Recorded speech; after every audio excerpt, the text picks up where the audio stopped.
तो सभी यूनिवर्सिटी के लिए वो एप्लीकेशन माना जाता है। लगभग उसी तरह से हमारे देश में CBET आया है, जिसमें सेंट्रल यूनिवर्सिटीज है, स्टेट यूनिवर्सिटीज है, प्राइवेट यूनिवर्सिटीज भी है कुछ, और कुछ डीम्ड टू बी यूनिवर्सिटीज है। ठीक है, तो लगभग उसकी संख्या 400-500 तक पहुंच गई है, जितने यूनिवर्सिटीज इसमें पार्टिसिपेट कर रहे हैं। तो ये जो NTA संस्था है, इनका सिर्फ एकमात्र उद्देश्य, एकमात्र जो रोल है इसमें एप्लीकेशन लेने का, एग्जाम सेंटर आप जो बोलोगे वो सेलेक्ट करने का। एग्जाम सेंटर लगभग 500 शहर है, जो खंडवा में हो सकता है ना, क्योंकि आपके नजदीक का कोई भी डिस्ट्रिक्ट हेडक्वार्टर एग्जाम सेंटर बन जाएगा। इतना बेसिक है। इसके बाद जो लैंग्वेज है एग्जाम की, वो करीब 13 लैंग्वेजेस में आप परीक्षा दे सकते हो। हिंदी, कन्नड़ा, तेलुगु, तमिल, मलयालम, इतने सारे लैंग्वेजेस में आप परीक्षा दे सकते हो। लैंग्वेज की कोई समस्या ही नहीं है, जो न्यू एजुकेशन पॉलिसी का इसमें इम्प्लीमेंटेशन किया गया है। इतने सारे लैंग्वेजेस में आप ये परीक्षा दे सकते हो। लैंग्वेज कब काम आएगा? जब आपके जो डोमेन स्पेसिफिक सब्जेक्ट होती है। डोमेन स्पेसिफिक सब्जेक्ट का मतलब कोई ऐसी सब्जेक्ट जो आपको जिसमें अंडर ग्रेजुएट कोर्स में एडमिशन लेना, ठीक है, जैसे इकोनॉमिक्स से आपको BA करना, तो वो डोमेन स्पेसिफिक सब्जेक्ट हो गया। तो 12th में अभी आप क्या करोगे, इस फॉर्म में इकोनॉमिक्स का सब्जेक्ट को सेलेक्ट कर लोगे डोमेन स्पेसिफिक में। तो आपको दो तरह के सब्जेक्ट सेलेक्ट करने होते हैं, एक होता है लैंग्वेज, दूसरा होता है डोमेन स्पेसिफिक। कुल मिला के आप टोटल 6 पेपर्स दे सकते हो। कितने? 6। अब ये 6 पेपर में से एक कंपलसरी, मेरी सलाह है, एक लैंग्वेज ले लो, स्पेशली इंग्लिश ले लो। कुछ यूनिवर्सिटीज की एलिजिबिलिटी क्राइटेरिया में रहेगा कि उसको इंग्लिश, वो अगर इंग्लिश में ही पढ़ा रहे हैं, तो आपने अगर इंग्लिश नहीं लिया है तो हो सकता है आपको एडमिशन ना मिले। तो एक इंग्लिश लेना है, और इंग्लिश जो होगी वो कोर इंग्लिश रहेगी। ठीक है, इंग्लिश में भी अलग अलग होते हैं, जैसे अभी आपको कोर इंग्लिश रहेगा, वो मैं बताऊंगा कैसा क्या है। तो एक आप लोगे इंग्लिश, ठीक है। अभी आज हम यही चर्चा करते हैं, क्योंकि अभी फॉर्म आया नहीं है NTA की तरफ से, वेबसाइट मैंने चेक किया, अभी आया नहीं, बस फरवरी फर्स्ट वीक में आना था। अभी हम लोग फर्स्ट वीक में ही है, तो अभी आ जाएगा। दूसरा आप क्या लोगे? जनरल स्टडीज लोगे, GK लोगे, जनरल नॉलेज। 2 पेपर आपको लेना ही लेना है। इसके बाद आपका चॉइस है, ये आएंगे हमारे डोमेन स्पेसिफिक में आ जाएंगे। ये 2 हम लोग मान लेते हैं कि इनको लेना ही लेना है। तो यहाँ पर 4 सब्जेक्ट इसमें हो सकता है, आपका ज्योग्राफी हो सकता है, हिस्ट्री हो सकता है, ठीक है, फिर उसके बाद आपका इकोनॉमिक्स हो सकता है, और कोई लेना है। और भी बहुत सारे सब्जेक्ट है यहाँ पर। पॉलिटिकल साइंस हो सकता है, और सिविक्स, पॉलिटिकल साइंस, या फिर आप जिसमें भी आपको इंटरेस्ट है, साइकोलॉजी ले सकते हो, ठीक है। और NEP में तो दूसरे सब्जेक्ट भी ले सकते हैं, जैसे अभी आपने केमिस्ट्री, मतलब केमिस्ट्री नहीं पढ़ो, अब केमिस्ट्री चाहो तो भी ले सकते हो। लेकिन वो डिपेंड करता है उस यूनिवर्सिटी में, वो एडमिशन लेने से पहले वो ये चेक करने वाले हैं कि 11th-12th में उसका पढ़ा रहना कंपलसरी है। अगर यूनिवर्सिटी का ऐसा रूल है तो वो आपको एडमिशन नहीं मिलेगा। अदरवाइज अगर वो यूनिवर्सिटी सब तरह के सब्जेक्ट को प्रोवाइड करने के लिए तैयार है, कुछ यूनिवर्सिटीज हैं जिसको लिबरल आर्ट्स कॉलेजेस कहते हैं, वो हर तरह की कॉम्बिनेशन को तैयार है वो लोग लेने के लिए, मतलब प्रोवाइड करने के लिए। तो वो अगर है तो ठीक है, अदरवाइज यहाँ पर कोई भी आप ले लो, पॉलिटिकल साइंस से कोई भी ले लो, लेकिन कोई भी कॉम्बिनेशन अवेलेबल है। तो कुल मिला के आप ऐसे 6 पेपर अटेंड करने वाले। अच्छा, कुछ लोग हो सकते हैं BA ऑनर्स हिंदी में भी कर सकते हैं, हिंदी लिटरेचर, तो उस ऐसे व्यक्ति को यहाँ पर हिंदी लेना बेटर रहेगा, ठीक है। तो क्योंकि हिंदी आप मेजर लेना चाहते हो, तो हिंदी लेना बेटर रहेगा आपके लिए, ठीक है। समझ में आ रहा? तो कुल आप कितने पेपर देंगे? 6 पेपर। 6 मैक्सिमम है, इसमें कम भी कर सकते हैं, लेकिन मेरा सलाह यह रहेगा कि आप 6 पेपर दे दो, ठीक है। तो 6 पेपर में क्या होगा, फीस में एडिशन होगा, 3 पेपर का 1000 रुपये, उसके बाद एक पेपर का 300-400 ऐसे रुपए ऐड है, तो वो फीस का ही वेरिएशन होगा। अदरवाइज पेपर आप दे सकते हो। अभी इस बार का सिस्टम यह है कि वो पिछली बार हाइब्रिड मोड में हुआ था टेस्ट, आपको पता है। पिछली बार जो NTA का CBT टेस्ट हुआ था, वो हाइब्रिड मोड में हुआ था। हाइब्रिड मोड का मतलब CBT यानी कंप्यूटर बेस्ड टेस्ट, दूसरा पेपर पेन टेस्ट, उन्होंने दोनों कराया था पिछली बार। इस बार का न्यूज ये है कि पूरा ऑलमोस्ट CBT ही होगा, कोई हाइब्रिड ऑप्शन नहीं रहेगा। तो कंप्यूटराइज होने से क्या होगा, आपको टाइम मतलब ज़्यादा लोगों को परीक्षा करा सकते हैं, और वो बर्डन नहीं रहेगा, बहुत सारे सेंटर रहेंगे, लगभग 1 घंटे का पेपर होता है, ठीक है, 60 मिनट्स के अंदर ही आता है, कुछ तो 45 मिनट्स के हैं, कुछ 60 मिनट्स के, तो 1 घंटे का पेपर है। और एक दिन में 3 पेपर पिछली बार चलाया था उन्होंने, तो एक दिन में 3, एक दिन में 3, 2 दिन में आपके दोनों पेपर हो जाएंगे, तो 6 पेपर लेना बेटर। क्लियर हो गए यहाँ तक?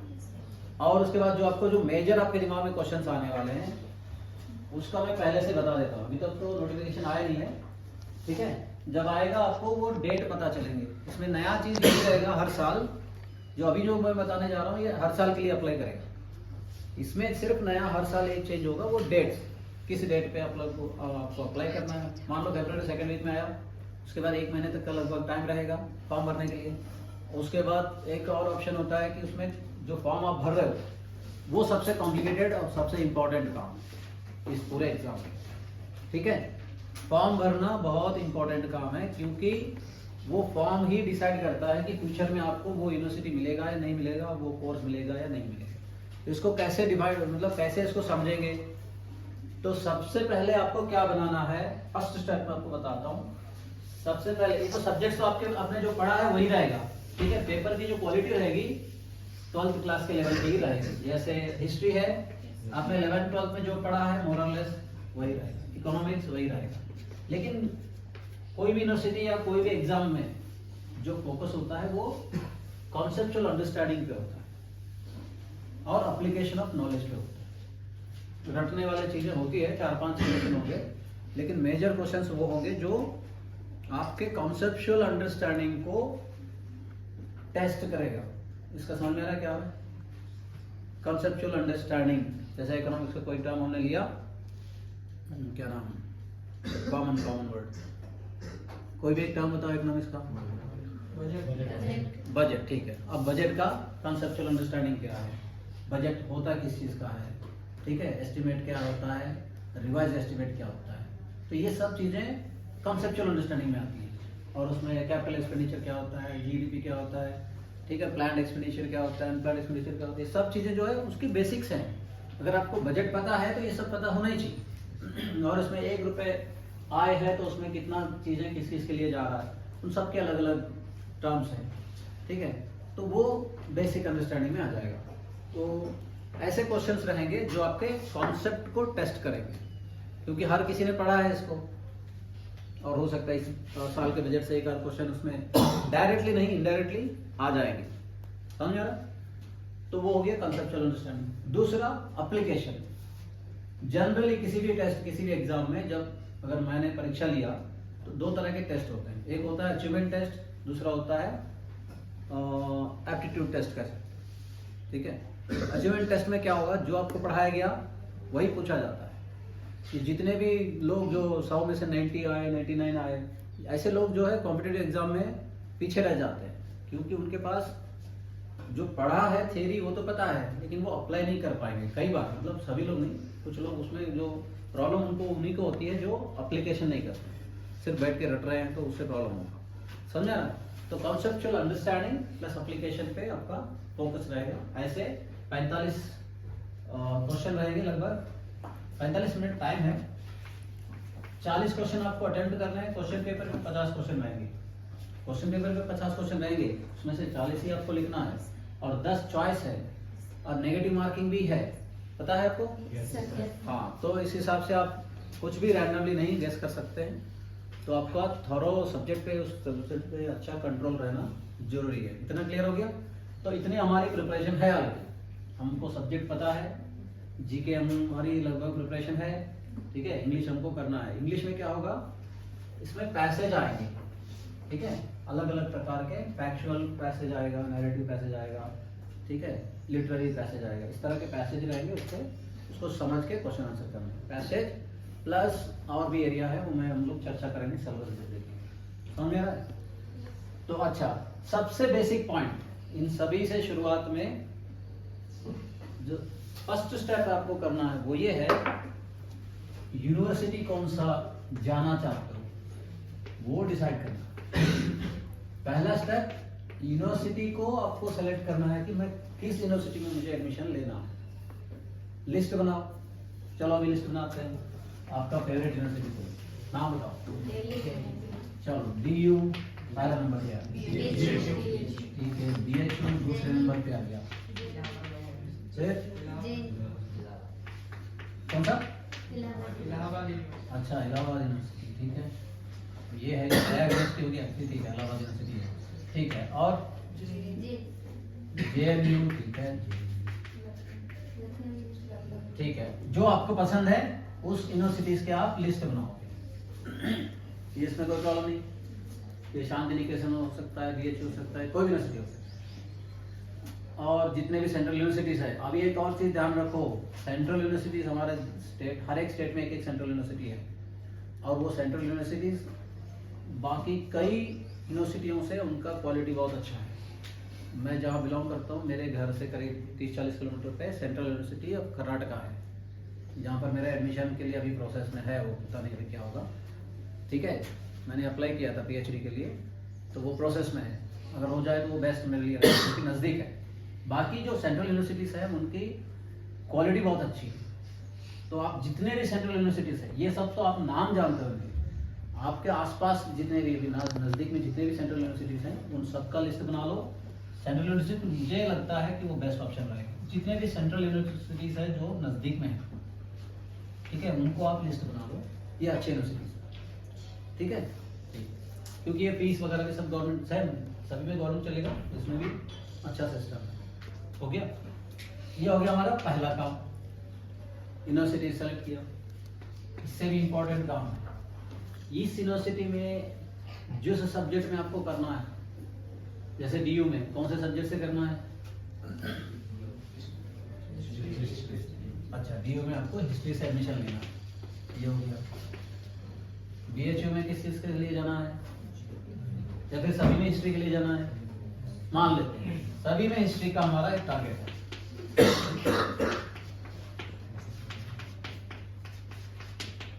अब क्या करना पड़ेगा? पहले यूनिवर्सिटी का लिस्ट बनाया, उसके बाद आपने सब्जेक्ट सेलेक्ट किया, इसके बाद नेक्स्ट क्या करना है, इस सब्जेक्ट के लिए इस यूनिवर्सिटी का एलिजिबिलिटी क्या है, ये सबसे इंपॉर्टेंट क्वेश्चन है। अब ये हम वेबसाइट में जाएंगे तो आपको क्लियरली पता चलेगा कि इस यूनिवर्सिटी में इस कोर्स के लिए BA ऑनर्स सबको करना है, तो उन्होंने क्या एलिजिबिलिटी क्राइटेरिया सेट किया। हो सकता है मतलब कि DU चाहता है कि जो बच्चा मेरे यहाँ BA हिस्ट्री में एडमिशन लेना चाहता है वो इंग्लिश मीडियम में हम पढ़ाएंगे, तो उसको इंग्लिश आना चाहिए। उनकी हो सकती है एक्सपेक्टेशन कि वो इंग्लिश पेपर पास करके आया हो, राइट। तो एक हो गया इंग्लिश। ये भी हो सकता है कि वो DU चाहे कि हमारा यहाँ ज़्यादातर UPSC प्रिपरेशन वगैरह DU प्रेफर करते हैं, तो उसका GK भी अच्छा होना चाहिए। हो सकता है उनके कंडीशन में GK का भी मार्क्स को वो वैल्यू देते हो। तो तीसरा होगा हिस्ट्री के मार्क्स को वैल्यू देते हैं। समझ में आ रहा है? अब आपने इस यूनिवर्सिटी को सिलेक्ट किया, इस सब्जेक्ट को सिलेक्ट के लिए इस यूनिवर्सिटी में जाना चाहते हो, लेकिन इस 3 में से आपने कोई एक पेपर नहीं दिया, तो फिर आपको उस यूनिवर्सिटी में कंसिडर नहीं किया जाएगा। समझ में आ रहा है? तो यूनिवर्सिटी अगर उसके एलिजिबिलिटी सिस्टम क्या है उसको पहले समझना पड़ेगा, बिना उसके नहीं होगा। तो आप क्या करोगे, पहले लिस्ट बनाए यूनिवर्सिटीज का। अभी आपका पहला काम यही है, अभी जब तक नोटिफिकेशन नहीं आए, सभी यूनिवर्सिटीज जहाँ भी आप जाना चाहते हो, किस वजह से उस यूनिवर्सिटी में जाना चाहते हो, ये भी देख लेना है। कौन सा सब्जेक्ट किस यूनिवर्सिटी में बहुत अच्छा है या जो भी है। वैसे तो ये अनक्वेश्चनेबल है, ये तो टॉप लेवल की यूनिवर्सिटी है, इनमें तो हर सब्जेक्ट हर फैकल्टी अच्छा ही रहेगा, लेकिन अपना खुद का भी देखना है, लोकेशन वाइज मेरे लिए कौन सा नज़दीक रहेगा, ठीक है, डिस्टेंस वगैरह सब चीज़ें देखना है। सब चीज़ें देख के आप यूनिवर्सिटीज़ की पहले लिस्ट बनाओ। जैसे आपने लिस्ट बनाया उसके बाद उस यूनिवर्सिटी के वेबसाइट में जाओ और उस वेबसाइट में उनकी एडमिशन के लिए जो क्राइटेरिया है या एलिजिबिलिटी क्राइटेरिया है उसको चेक करो। बिना उसके अगर आपने फॉर्म भरा तो फिर आपका फॉर्म किसी दिशा में जाएगा और ये किसी दिशा में जाएगा, वो दोनों मैच नहीं होते। क्लियर? ठीक है, तो यूनिवर्सिटी बनाया, हमारे सब्जेक्ट क्लियर है, कौन से सब्जेक्ट में फोकस करना है उस पर और ज़्यादा स्टडी करो। अगर 6 सब्जेक्ट लेना है, 6 सब्जेक्ट में हम टाइम स्पेंड कर रहे हैं, वो भी अच्छा नहीं है। अगर आपको किसी एक सब्जेक्ट का क्लियरिटी है तो उसी पे फोकस करो, ठीक है। 2-3 ले लो पेपर, जो आपने 12th में पढ़ा हो तो आते ही हैं। फिर भी अगर किसी सब्जेक्ट में ज़्यादा आपको लेना ही लेना है, मतलब उसमें एडमिशन करना ही करना है तो उस पर थोड़ा एक्स्ट्रा फोकस डाल सकते हो। ये हो गया, सब्जेक्ट हो गया, इनके एलिजिबिलिटी क्राइटेरिया। ये सब होने के बाद तब हम फॉर्म भरने के पहले स्टेप के लिए तैयार रहेंगे। बिना इसके फॉर्म भरना कोई मतलब नहीं, ठीक है। तो यूनिवर्सिटी का लिस्ट बनाया, उनका एलिजिबिलिटी चेक किया, इसके बाद जब आप फॉर्म भरने लगोगे तो फॉर्म में ये आता है स्टेज कि कौन सा सब्जेक्ट लोगे आप, किस यूनिवर्सिटी को आप लिख रहे हो, वहाँ पर यूनिवर्सिटीज को टिक करना है। तो आपको पहले से पता होना चाहिए ना उस सब्जेक्ट में उनका क्या सिस्टम है। तो मैं सेफ साइड के लिए बोल रहा हूँ आपको, इंग्लिश ले लो, जीके ले लो, उसके बाद अपने सब्जेक्ट ले लो। अगर हिंदी किसी को लिटरेचर में जाना है तो एक हिंदी भी जोड़ लो, हिंदी इंग्लिश 2 हो गए, जीके 3 हो गया, उसके बाद 3 सब्जेक्ट है, ठीक है। ये हमारा बेसिक अंडरस्टैंडिंग रहेगा। अब फॉर्म भरने का तो आपको जब फॉर्म ओपन होगा उसके बाद उन्होंने एक फॉर्म दे दिया, मतलब क्या नाम, एक एग्जाम्पल फॉर्म भी दिया है, उसको देख के भी आप समझ सकते हो। इन बिटवीन कुछ डाउट होता है तो भी आप लोग पूछ सकते हो, वहाँ पर नंबर भी दिया गया है। और कुछ आपके दिमाग में कोई क्वेश्चन हो तो अभी आप पूछ लो। यस, एनी क्वेश्चन, बोलो, कौन से चलेगा। इसको देखो, इसमें से अगर यूनिवर्सिटीज की लिस्ट आते हैं तो देखो, बोलो।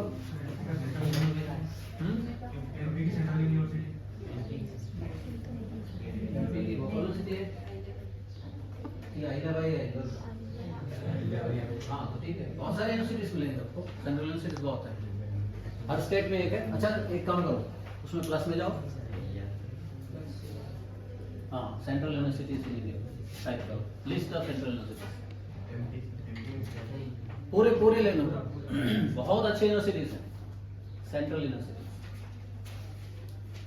आगे आ गया, क्लिक करो।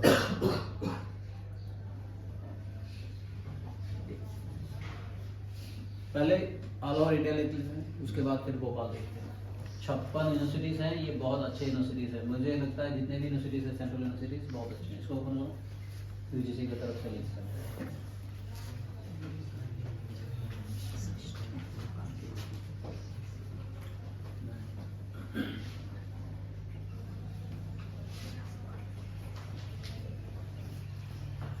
क्योंकि जो नाम हमको आता है वही हम लोग दिमाग में जल्दी क्लिक कर लो। Central university of Andhra Pradesh, ठीक है, central tribal university of Andhra Pradesh, Rajiv Gandhi university, सब लिखना है, ये मिल जाएगा लिस्ट आपको, ठीक है। राजीव गांधी यूनिवर्सिटी, ईटानगर, आप थोड़ा अपने नजदीक भी देख लेना। ये साउथ बिहार में सेंट्रल यूनिवर्सिटी है। और सेंट्रल यूनिवर्सिटी का स्टैंडर्ड एक ही तरह रहेगा जैसे नवोदय विद्यालय होते हैं, ठीक है। वो कहाँ लोकेटेड है उससे ज्यादा मैटर नहीं करता, ठीक। आगे जो जामिया मिलिया भी है, सेंट्रल यूनिवर्सिटी ऑफ कर्नाटका, इसकी बात कर रहा था मैं। Central university of Kerala, Sindhu central university Ladakh में है, ठीक है। ये इंदिरा गांधी, ये अमरकंटक में है, Indira Gandhi national tribal university, इसको भी लिख लेना। हो गया,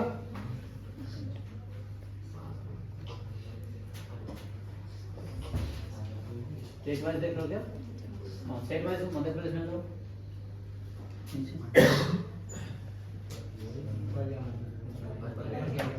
पर गया, हाँ ठीक है। हरि सिंह गौर विश्वविद्यालय सागर में है, Indira Gandhi national tribal university Amarkantak में है, ठीक है। और आसपास भी देख लो, राजस्थान में वो चलेगा, ठीक है।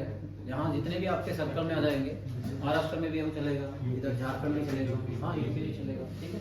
सेंट्रल यूनिवर्सिटीज को अपने इसमें रख लेना दिमाग में, ठीक। वो बहुत अच्छे यूनिवर्सिटीज में माने जाते हैं, क्योंकि सब लोग ये DU BHU JNU से करते रहते हैं, तो इनको ये फिर इसमें कंपटीशन आपको थोड़ा कम भी मिलेगा, ठीक है। अच्छा फिर से प्लस करो दूसरा, हाँ अब टाइप करो universities participating in CUET, universities participating in CUET। अब देखना वो लिस्ट आ जाएगा आपको, उसमें प्राइवेट यूनिवर्सिटी भी है, स्टेट यूनिवर्सिटीज है। हाँ आ गया 2025 नीचे आ जाओ, क्लिक करो, राइट। हाँ टीचर इसको निर्णय शिक्षा नीचे जाओ,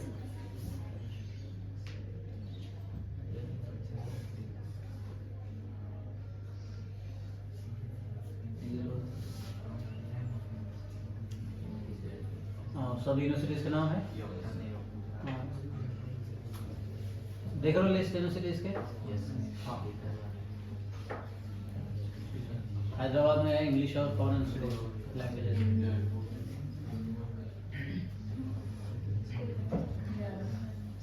अच्छा, इसमें भी स्टेट वाइज है, तो मध्य प्रदेश में आ जाओ, केरला, झारखंड,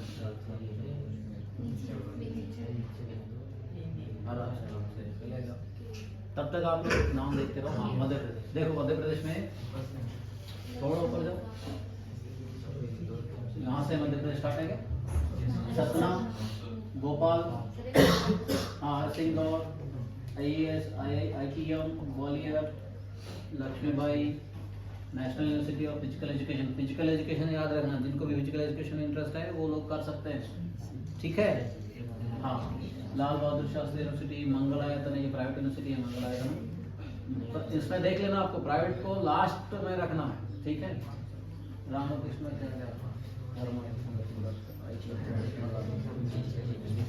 ठीक है। महाराष्ट्र भी देख सकते हो, नजदीक में आ जाएगा, ठीक है। ठीक, ओके। यूनिवर्सिटीज का पता चल गया, करीब 500 यूनिवर्सिटीज है। वापस आ जाओ, फिर प्लस करो। अब लिखना एलिजिबिलिटी क्राइटेरिया फॉर एडमिशन, नहीं कंटिन्यू करो, for admission, eligibility criteria for admission. बोलने का है तो बोलो दोस्तों, इसको बोलो, नहीं तो वॉइस के कौन। हाँ, आगे कंटिन्यू करो। फॉर एडमिशन, ठीक है, कैप्स नॉट एडमिशन, ठीक है, एडमिशन BA ऑनर्स करना तो करना, वो सुधार लेगा। अब तो आर्टिफिशियल इंटेलिजेंस का कारण एडमिशन का स्पेलिंग चेंज करो।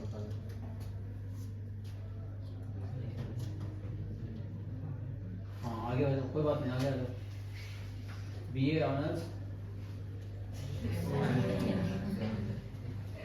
ठीक है। वो करने वाले को आगे पीछे समस्या आती है, अभी इसमें से कोई भी रहेगा वो करेगा, ही काम करेगा। BA इन DU, इतना ही करो, इन DU, D कैप्स में करना, U कैप्स में करना। हाँ, ठीक, आगे कहीं एंटर करो।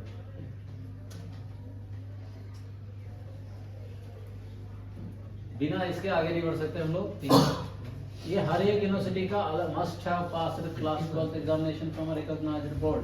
देखो इसमें क्या क्या आ रहा है, 12th पास हो वो तो होगा,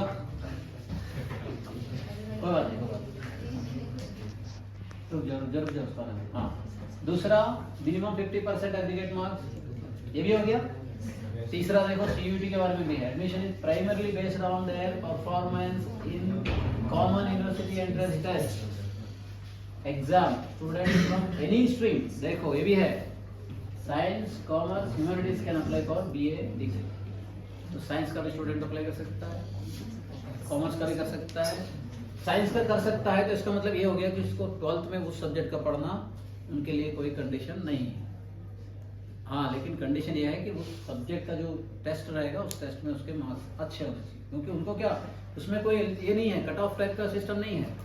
वो ऊपर से बांटते हुए चलेंगे, जैसे मान लो मैक्सिमम मार्क्स कितने थे, 50, 40, जो भी मार्क्स है, तो 40, 39, 38, 37, 38 तब तक अगर उनके सीट खत्म हो गए तो उस यूनिवर्सिटी का वो कंप्लीट हो गया। तो इस यूनिवर्सिटी का हम सोच नहीं सकते, फिर दूसरे यूनिवर्सिटी में हो सकता है 38, 37, 36 तक मिल जाए, हो सकता है। समझ आ रहा है? इतना ही है आपको। और कोई डाउट हो तो पूछो। इतना क्लियर हो गया? इसको आप करो, वापस NTA वाले में आ जाओ, लास्ट वाला टैब में आ जाओ। हाँ ठीक, थोड़ा नीचे लो और नीचे जाओ, ठीक है। हाँ बताओ, कोई डाउट हो तो पूछो। एनी डाउट, कोई क्वेश्चन आपके दिमाग में है? फोटो रखना है, पासवर्ड रखना है, आपका खुद का ईमेल आईडी होना चाहिए, खुद का मोबाइल नंबर होना चाहिए, ये तो बेसिक चीजें पता है सबको। हाँ, इसमें आप ये टीचर्स का, पेरेंट्स का, किसी का भी मतलब फ्रेंड्स का मत दो, क्योंकि उसी पे रिजल्ट आएगा और वो समस्या हो जाएगी। और अभी के लिए जब तक अभी नोटिफिकेशन नहीं आया तब तक एक काम करना, सब लोग अपनी ईमेल आईडी पासवर्ड फिर से करेक्टली चेक कर लेना, पासवर्ड भूल गए तो उसको फिर से रीसेट करना। और एक काम करना, सभी फोटोज जो अपलोड करने वाले हो उसकी जो हार्ड कॉपी फोटो है वो भी अपने साथ रखना, क्योंकि जब आप एग्जाम लिखने जाओगे तो वो फोटो मांगा जाएगा, ठीक है। और नाम 100% आपका 10th के मार्क्स कार्ड में जो है वैसे ही नाम लिखना, कुछ भी चेंजेस नहीं करना। क्लियर? और क्या डाउट है? Any doubt? पेरेंट्स का नाम भी जो 10th के मार्क्स कार्ड में है वही चलेगा, कोई चेंज नहीं होगा। और बताओ, एनी डाउट? अभी डॉक्यूमेंट्स फिलहाल के लिए आपको फोटो, सिग्नेचर, पेमेंट 3 के अलावा अगर आप कैटेगरी का बेनिफिट ले रहे हो तो उस कैटेगरी का सर्टिफिकेट चाहिए। SC ST OBC जो भी है वो सर्टिफिकेट अभी चाहिए, फॉर्म के समय ही वो अपलोड होगा। और कुछ? सर आधार कार्ड में मिस्टेक है और 10th की मार्कशीट में सही डेट ऑफ बर्थ है। अभी तो फिलहाल 10th का मार्क्स कार्ड ही देखा जाएगा, ठीक है। आधार कार्ड को करेक्शन कर लेना, ठीक है। अभी तो वो देखेंगे, वो जो 10th के मार्क्स कार्ड में है वो देखेंगे। आधार कार्ड में जो करेक्शन कर लेना क्योंकि वो अपार बनेगा, फिर अपार में वो समस्या हो सकती है। और बताओ, कोई भी डाउट है आपके दिमाग में पूछना, फिर बाद में बोलो। मैंने ज्यादातर आपके दिमाग में जो डाउट्स आने वाले हैं उसको ही कवर करने का कोशिश किया है। किसी को कुछ पूछना? इसको स्टॉप कर दो। हाँ बोलो।